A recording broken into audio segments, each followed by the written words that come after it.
নমস্কাৰ মই দিব্যা প্ৰিয় ডিফুৰ ৰাংচিনা ভৱনত কাৰ্বি পৌৰাণিক সাহিত্যৰ ওপৰত আলোচনা চক্ৰ সম্পন্ন অসম সাহিত্য সভাৰ সহযোগত ডিফুৰ ৰাংচিনা ভৱনত আজি সাহিত্য একাডেমীয়ে কাৰ্বি পৌৰাণিক সাহিত্যৰ ওপৰত 3খনকৈ আলোচনা চক্ৰ সভা অনুষ্ঠিত কৰে পুৱা সাহিত্য একাডেমীৰ এই গুৰুত্বপূৰ্ণ আলোচনা সভা আনুষ্ঠানিকভাৱে মুকলি কৰে অসম সাহিত্য সভাৰ প্ৰাক্তন সভাপতি ৰংবং তেৰাঙে অনুষ্ঠান মুকলি কৰি দিয়া ভাষণত তেখেতে সাহিত্য একাডেমীয়ে আমন্ত্ৰণ কৰা সভাৰ বাবে কলকাতালৈ গৈ কিদৰে টেক্সিত নিজৰ বেগ এৰিছিল আৰু পিছদিনা অসম ভৱনলৈ আহি টেক্সি চালকে বেগটো ঘূৰাই দিয়াৰ কথা স্মৰণ কৰে সাহিত্যিকগৰাকীয়ে আজিৰ দিনটো কাৰ্বি ভাষা সাহিত্যৰ বাবে এটা উল্লেখযোগ্য দিন বুলিও অভিহিত কৰে সাহিত্য একাডেমীয়ে কাৰ্বি পৌৰাণিক সাহিত্য কাৰ্বি ৰামায়ণ আৰু সাহিত্যিক লংকাৱতাৰণৰ কৰ্মৰাজিয়ে আলোচনা কৰাটো নতুন বছৰৰ অতি ভাল কথা বুলি কয় অভিযন্তা নিপুচৰণ দত্তৰ সভাপতিত্বত অনুষ্ঠিত উদ্বোধনী অনুষ্ঠানত সাহিত্য একাডেমী আঞ্চলিক সম্পাদক দেৱেন্দ্ৰ কুমাৰ দেৱেশ আৰু হাওৰাঘাটৰ বিধায়ক দৰ সিং ৰংহাঙে ভাগ লয় আঞ্চলিক সম্পাদক গৰাকীয়ে সাহিত্য একাডেমীয়ে ভাষা সাহিত্যৰ উন্নয়নৰ বাবে লোৱা পদক্ষেপ ব্যাখ্যা কৰে ইয়াৰ পিছতে বিশিষ্ট লেখক ধৰম সিং তেৰণৰ সভাপতিত্বত হোৱা কাৰ্বি ৰিচুৱেল সাহিত্যৰ ওপৰত লিখিত ভাষণ দিয়ে পাৰি ৰংপি হাংমিজি হানছে আৰু লুনছে তিমুঙে দ্বিতীয় আলোচনাৰ বিষয় আছিল লংকাম তেৰণৰ সাহিত্য সম্পৰ্কে আলোচনা দেৱেন কাকতিৰ সঞ্চালনাত অনুষ্ঠিত এই আলোচনাত ভাগ লয় সাহিত্যিক সাংবাদিক পবিত্ৰ বৰা মঞ্জু তেৰম্পি জয় সিং তকবি আৰু গীতা বৰাই শেষৰ আলোচনাৰ বিষয় আছিল কাৰ্বি ৰামায়ণ সাবিন আলুনত নাৰী চৰিত্ৰ অধ্যাপক কাবিন তেৰম্পিৰ সঞ্চালনাত সম্পন্ন হোৱা এই আলোচনাত অংশগ্ৰহণ কৰে মনালিসা ৰংপিনী গীতা হানচেপি মেগী কাথাৰপি বন্দিতা তেৰম্পি আৰু চেৰদিহুন বেপিয়ে অসম সাহিত্য সভাৰ আঞ্চলিক কাৰ্যালয়ৰ ৰাংচিনা ভৱনত আয়োজিত এই গুৰুত্বপূৰ্ণ আলোচনা চক্ৰত বৌদ্ধিক মহলো উপস্থিত থাকে ডিফুৰ পৰা সাইদুল ইছলামৰ report public TV Assam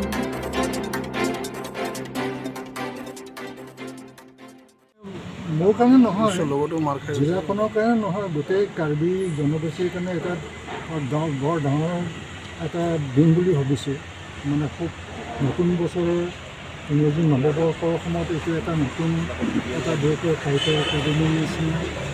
regional secretariat আহি যিটো জনগোষ্ঠীয় ভাষা সাহিত্যৰ কাৰণে যিখিনি পদক্ষেপ লৈছে সেইটো সম্ভৱ প্ৰথম পদক্ষেপ বুলি ভাবিছোঁ আগতেও আছিল যদিও এইটো ইমান গুৰুত্ব নহয় কিন্তু আজিৰ কিবাটো বিশেষকৈ গুৰুত্বপূৰ্ণ এই ভাবিছোঁ যে তেখেতসকলে যিটো চেমিনাৰ পাতিছে চেম্পচিয়াম যে ৰিচুৱেল লিটাৰেচাৰৰ ওপৰত এইটোতো বৰ গুৰুত্বপূৰ্ণ কথা আৰম্ভণিতে গতিকে ইয়াৰ মাজেদি মই আশা কৰিছোঁ যে অন্ততঃ আমাৰ যিটো নেশ্যনেল লেভেলত Karbi literature Karbi language literature এটা বিকাশৰ এটা শুভ সূচনা হৈছে বুলি ভাবিছোঁ ছাৰ কাৰ্বিটো মৌখিক যিটো সাহিত্য কিমান চহকী বুলি আপুনি কৈছে নহয় সেইটোতো মই ভাবোঁ মই অৱশ্যে নাজানো মই ক'ব নোৱাৰোঁ যে বাকীবিলাক মানে বৰ দুখীয়া বুলি নকওঁ কিন্তু মই মোৰ বিবেচনাত কাৰ্বিসকলৰ ইমানখিনি আছে ফক লিটাৰেচাৰ যে সেইটো সংগ্ৰহ কৰিলে যিটোকে বৰ্ণনে বহুতখিনি কৰি থৈ গ'ল আৰু এতিয়াও নতুন প্ৰজন্মৰ ৰাইটাৰসকলে এইবিলাক লিখিয়ে আছে শেষেই নহয় গতিকে এই গোটেইবিলাক সংগ্ৰহ কৰিলে মানে ফক লিটাৰেচি যিটো লোকসাহিত্য যে ইমান চহকী সেইটো মানে সময়ে ক'ব দেই মই এতিয়া ক'ব নোৱাৰোঁ কিন্তু বহুত চহকী বুলি মই মোৰ বিশ্বাস হয় কাৰণ ইমানখিনি ধৰি ৰাখিছে একেবাৰে ৰামায়ণ সাবিন আলুৰ পৰা আৰম্ভ কৰি গোটেই অসমৰ ইতিহাসসমূহ গোটেই কথাবিলাকে লোকসাহিত্যত সোমাই আছে অন্যসকলৰ জনগোষ্ঠীয় বাকীসকলৰ যে মানে বৰ বেছি চহকী বুলি নহয় বুলি মই নকওঁ কিন্তু কাৰ্বিসকলৰ যিটো যিটো লোকসাহিত্য সেইটো বৰ চহকী আজি এখন চেমিনাৰ হ'ব যিহেতুকে আৰম্ভতে এটা ৰিচুৱেল লিটাৰেচাৰৰ ওপৰত আৰম্ভ কৰিছে। গতিকে এইটো এটা নতুন পদক্ষেপ যিটো বংগবন্ধুৱে যেতিয়াই আৰম্ভ কৰিছে 1937 যে ৰিচুৱেল লিটাৰেচাৰটো প্ৰথম কিবা কৰিব সংগ্ৰহ কৰিব লাগে যে যিহেতু আদামাছা এখন বিবাহৰ যিটো কিবা পদ্ধতিবিলাক আজিতো হেৰাই গ'ল, কোনে লিখিব? আজি বংগবন্ধুৱে নাই, কিন্তু বংগবন্ধুৱে সেইটো লিখি থৈ নোযোৱাহেঁতেন আজি কাৰ্বি বিবাহ পদ্ধতিৰ কথাবিলাকে আজি বহুখিনি হেৰাই গ'লহেঁতেন। বা সেইদৰে লুকাচেন যদি বংগবন্ধুৱে লিখি থৈ নোযোৱাহেঁতেন আজি এতিয়া চামৰ ল'ৰা ছোৱালীবিলাকে জানো সেই থাপ কেপলাং, বং কেপলাং বা এই হানচো কেপলাং, বিৰিক কেপলাং এই যে সৃষ্টিৰ এই কথাবিলাক গীতবিলাক আজি বিচাৰি পাব নেকি? হেৰাই গ'ল। এই চামৰ মানুহবিলাক হেৰাই গ'ল। আজি বিচাৰি ফুৰিলেও আজি সেই গীতবিলাক নাপালেহেঁতেন। কিন্তু বংগবন্ধুৱে এইটো 1937 আৰম্ভ কৰিছে আৰু সেইটো তেখেতৰ যিখিনি এতিয়া হাঁহি কাঢ়িব কোনোবাই ক'ব পাৰিব নেকি? কিন্তু বংগবন্ধুৱে লং টাৰ্ম হাঁহিৰ যিটো প্ৰেমৰ যিটো মধুময় যিটো কাহিনী, এই যিটো বেলাড যিটো এইটো চ'চেং মানে কিবা ৰাজধানীৰ সময়ৰ কথা, গতিকে এই গোটেই ইতিহাসৰ কথাবিলাক আজি কোনোবাই ক'ব পাৰিব নেকি? সেই চাম মানুহ হেৰাই গ'ল। গতিকে হেৰাই যোৱা চামৰ পৰা বংগবন্ধুৱে ইমান কষ্ট কৰি বেছি পঢ়া নাই, গোলাঘাটত পঢ়া অকণমানি ক্লাছ 5 ক্লাছ 6 পঢ়া মানুহজনে সেই 1937 এই পদক্ষেপ লৈছে। এইটোতো কম ডাঙৰ কথা নহয়। সেইটো কাৰণে আজি আচলতে তেওঁৰ যিটো সৃষ্টি কৰা যিটো ভেটি সেইটোৰ ওপৰত নিৰ্ভৰ কৰি আজি আধুনিক কাৰ্বি সাহিত্যই বিকাশ লাভ কৰিব পাৰে। ৰিজনেল কমিটি কলকাতা আৰু অসম সাহিত্য সভা এই ডিফু তেওঁলোকৰ উদ্যোগত ইয়াত এদিনীয়া মানে কাৰ্যসূচী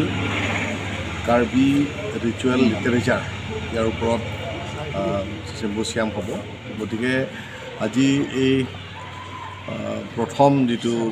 পৰ্যায়ত যিটো ইনগ্ৰেল এইটো ছেশ্যনত পদ্মশ্ৰী প্ৰফেচাৰ ৰংবং তেৰাং আৰু কলকাতাৰ ৰিজনেল ছেক্ৰেটাৰী সাহিত্য একাডেমী আৰু মোক বিশেষভাৱে কাৰ্বি আংলং অট'নমাছ কাউন্সিলৰ CM ডক্টৰ তুলাৰাম ৰংহাং আহিব লাগিছিল, কিন্তু এখেতে আহিব নোৱাৰাত মোক পঠাইছে। গতিকে আজি এই ইনগ্ৰেল যিটো ছেশ্যনটো ইতিমধ্যে শেষ হৈছে।